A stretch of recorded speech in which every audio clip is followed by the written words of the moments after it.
What's going on, guys? It's been a while since I did a video. Hope you guys enjoyed the guest appearance yesterday from Matthew and Andrew unboxing their Power A Elite controller. I'll post a link to that below in case you didn't get a chance to check it out. I think it's a good unboxing. They kind of walk you through what you could get for a reduced price if you're not getting the official Xbox branded Elite controller, but still want that functionality.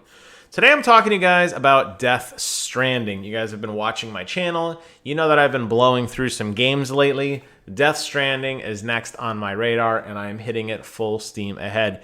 And as with all of my other gaming videos, I like to do an early impressions video, which is what you're watching now. And then I'll do a final thoughts with some spoiler stuff well after I beat it. And that's going to be a while because my understanding is Death Stranding is a very time-intensive game, and no pun intended, it's going to take some time to get through it because the whole time fall rain thing. If you don't know what I'm talking about, that's okay. I'm going to walk through my understanding of the game so far, give you guys some pros, give you guys some cons, let you make your own decision as to whether or not this game is for you. First, let's talk about the positives in this game. Wow, this is really a beautiful, beautiful game. Hideo Kojima has always had this ability to take and push graphics much farther than his counterparts. I think back to the original Metal Gear Solid days and how jaw-dropping realistic that was back then. I think of when they made the transition over to the PlayStation 2 and ultimately to PlayStation 3. Kojima's games always were the prettiest. They weren't always the latest in the life cycle. You know, you see games like Last of Us, for example, or Spider-Man this generation, where you have games that are well into the end development cycle of a console, and they're really squeezing out every inch of processing power. Now, Kojima has always been able to do this as he pleases, and this game is no exception. It is full rendered beauty, great draw distance, none of that pop-in stuff, lots of attention to detail in facial characteristics, in just the detail of things you see on the ground, the armor that you wear, everything. It has really, really been thought out to the T. You can find individual little bolts holding things together on your character's armor. Just a beautiful, beautiful world. And I think that is really just that first jaw-dropping impression you get of how beautifully realistic this game is. The intensity. This is a pro and a con, but I'm going to talk about the pro first. The intensity of it is that you are very rapidly sucked into this world and very heavy narrative or very early on. Again, that's a pro and a con as well. But you find yourself, at least I did, caring about the world and caring about these characters. And what the early missions have you doing matter. The first time you uncover this evil being, this creature that only Norman Reedus and people who suffer from dooms can see, it's intense. And to see how violently things go when they go bad, and to really paint this dark and dreary moment, Kojima's done a phenomenal job. It really does instill a sense of gravity into the game, and it really makes you feel like what you're doing is important. A lot of these games that come out, I'm not saying this is an exclusive to Kojima by any stretch of the imagination, but a lot of these games, you just don't feel like you belong. You're just kind of going for the ride. You're kind of playing it. You're yawning. You're checking your phone. This game really draws your attention quickly and holds on to it. Lastly, the world building is a positive in this game. And the world building, I think, obviously you're trekking across the United States, so there's some world building there. But more in the sense that all of the components start to come together. You really start to understand at a very, very early portion of the game who Sam Porter as a person is, why he's doing what he's doing, why it matters, why in the grand scheme of things, other things going on matter.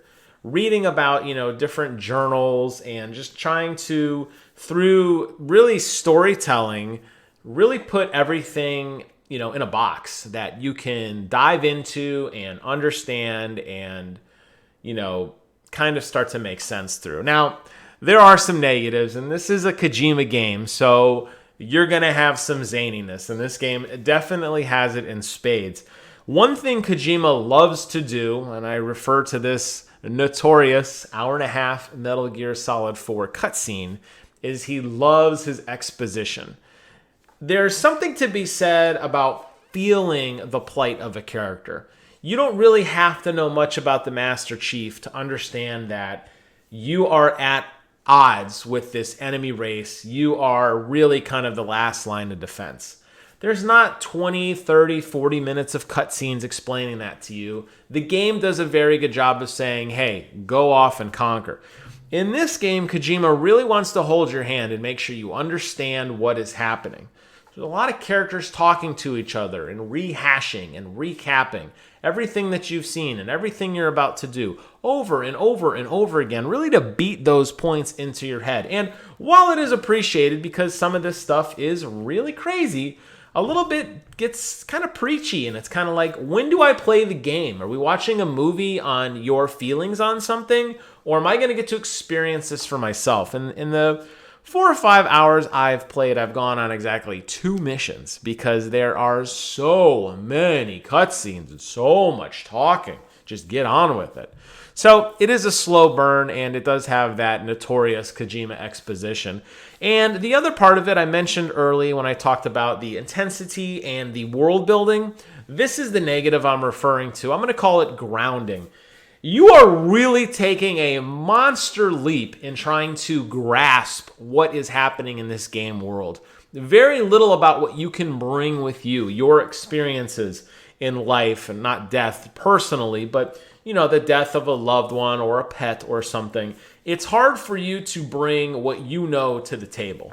Kojima is really forcing you to kind of push all that away, and he's going to tell you how the world is going to be. And if it doesn't make sense to you because you can't relate to, for example, when somebody dies, they detonate into an explosive crater, right? That doesn't happen.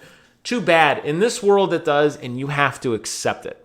And that's where I get into the grounding thing, where it's almost a bridge too far. You're almost kind of thinking, well, geez, I don't know if this is something that I can really get into.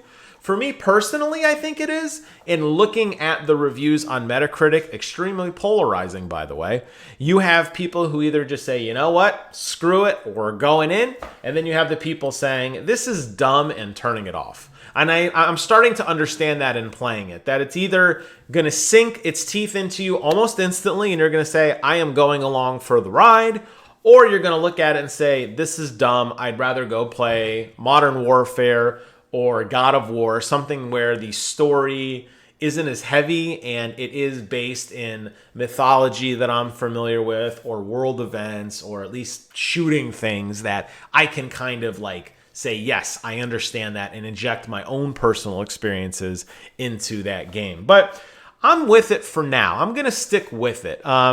I will do a video update at some point in the future when I've played more, whether I've beaten it, whether I've gotten into it and said, you know what, it's not for me. But for right now, despite the fact that it is a little exposition heavy, this is a Kojima game, and he has not disappointed me before. Even though I was a little rough on Metal Gear Solid 5, I did see it through to the end, and it had such an amazing payoff that I felt justified in my feelings with it, and I enjoyed that. And the Metal Gear Solid series as a whole, I think, put a nice bow on the plight of one Solid Snake. I'm hoping that Death Stranding does give some resolution to the questions that have been asked of me so far, definitely of the characters.